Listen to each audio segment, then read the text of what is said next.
জাগ প্রদীপটাই তো দিসনি। দাঁড়া দাঁড়া, আমি নিয়ে আসছি, দাঁড়া।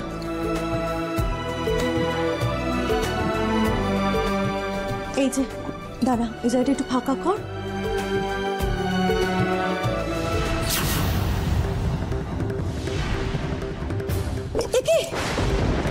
কি হলো?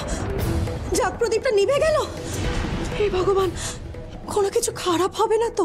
হাওয়া লেগে হয়তো নেমে গেছে মাইমা, আবার চালিয়ে নিলেই হলো। না না না নন্দিতা, তুমি বুঝতে পারছো না, জাগ প্রদীপ নিভে যাওয়া ভালো নয়।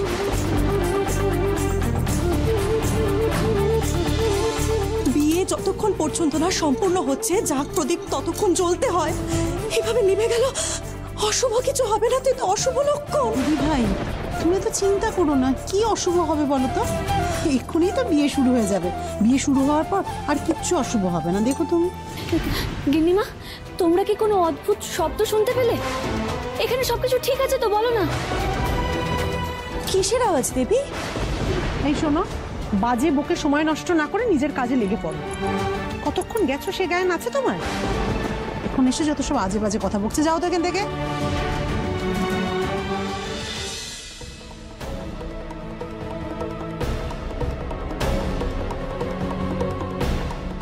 সবকিছু ঠিক লাগছে, তাহলে আমার এত অস্থির লাগছে কেন?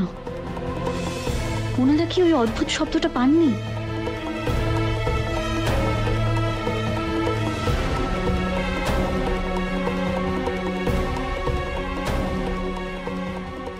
গিন্নিমা, ছেলের আশীর্বাদ শেষ হয়েছে তো? মায়ের সাথে যেসব আচার অনুষ্ঠান আছে সেগুলো সম্পন্ন হয়েছে তো? ও ঠাকুর মশাই, আমি তো এদিকে গোছ কাছে ব্যস্ত ছিলাম, আমি তো একদম খেয়ালই করতে পারিনি। অনেক দোতলা তোর ঘরেই আছে, আমি এক্ষুনি ডেকে আনছি। কুলি, শোন না, একটু আমার সাথে ওপরে চল তো। ওই অনেকে পা ধোয়ানোর জন্য জল দরকার, সেই জলের ঘড়াটা ওপরে দোতলাতে আছে, একটু নিয়ে আসবি। একটু তাড়াতাড়ি করবেন, এরপর মেয়ের মা বরবরণ করবে, তারপর ছেলের বিয়ের কাজ আরম্ভ হবে। হচ্ছে, যাচ্ছে। এই নন্দিতা, একবার শোনো, একটু জল মিষ্টি নিয়ে এসো না। অনেকে বরণ করার পর তো জল মিষ্টি খাওয়াতে হবে। এখানে আনছি।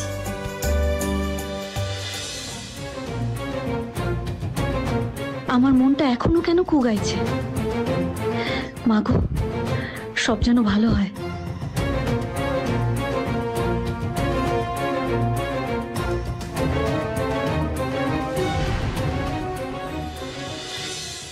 অনি, অনি চল বাবা, নিচে চল। কয়েকটা।